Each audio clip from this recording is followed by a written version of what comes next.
आज का युग यानी इंफॉर्मेशन एंड टेक्नोलॉजी का युग। मनुष्य किसी भी प्रकार की माहिती टेक्नोलॉजी के माध्यम से प्राप्त कर सकता है।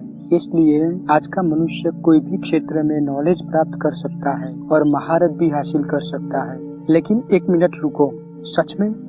मतलब हमें जो नॉलेज इजीली उपलब्ध हो जाती है, क्या हम उसका सकारात्मक तरीके से उपयोग करते हैं?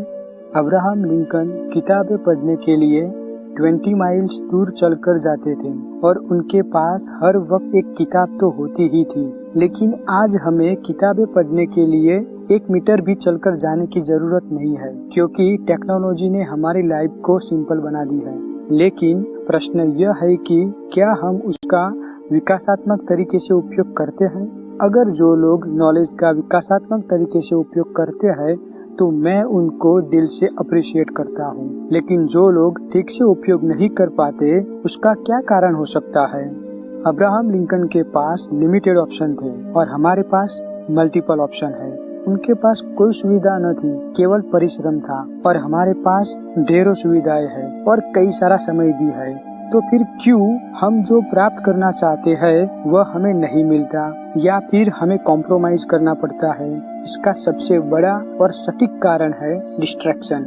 डिस्ट्रैक्शन हमारी लाइफ का सबसे बड़ा ऑब्स्टेकल है। हमारे पास लाइफ में कुछ करने के लिए मल्टीपल ऑप्शन है, लेकिन उसके सामने मल्टीपल डिस्ट्रैक्शन भी है। हमारे पास कई सारी सुविधाएं हैं, लेकिन उसकी सही पद्धति हमें मालूम नहीं। डिस्ट्रैक्शन हमारी कार्य करने की क्षमता और तीव्रता को घटा देता है और उसकी प्रत्यक्ष असर हमारे गोल्स पर होती है। डिस्ट्रैक्शन को मोस्ट प्रैक्टिकल भाषा में समझने के लिए हम उसे 2 भाग में डिवाइड करेंगे। पहला भाग, थियरी ऑन डिस्ट्रैक्शन। जब हम कोई महत्व का कार्य करते हैं तब हमारा ध्यान उस कार्य में होना चाहिए। लेकिन क्या सच में ऐसा होता है? क्यों हम उस कार्य को छोड़कर हमारा ध्यान कहीं और ले जाते हैं? लाइफ में डिस्ट्रैक्शन कई प्रकार के होते हैं और हम कितने ही तरीके से डिस्ट्रैक्ट होते हैं। आज हम डिस्ट्रैक्शन की जंजीर को समझेंगे और उसे तोड़ेंगे। डिस्ट्रैक्शन के लिए मूलभूत रूप से 2 फैक्टर जवाबदार है।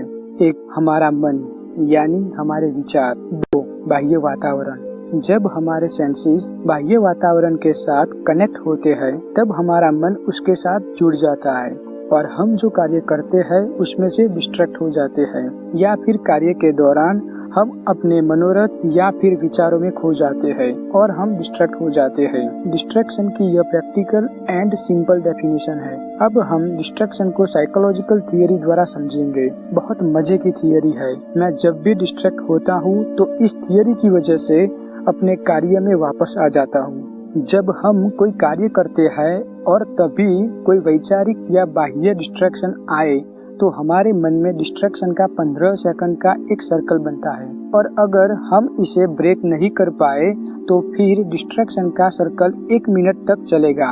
और उस समय हमें यही प्रयत्न करना होगा कि जल्द से जल्द हम अपने कार्य में वापस लौट जाए। अगर ऐसा न हुआ तो फिर यह सर्कल आगे बढ़ता ही जाता है और हमें मालूम नहीं कि कब खत्म होगा। यदि ऐसा बारंबार होता हो तो उससे हमारा गोल्स और फोकस पर खराब असर होगी।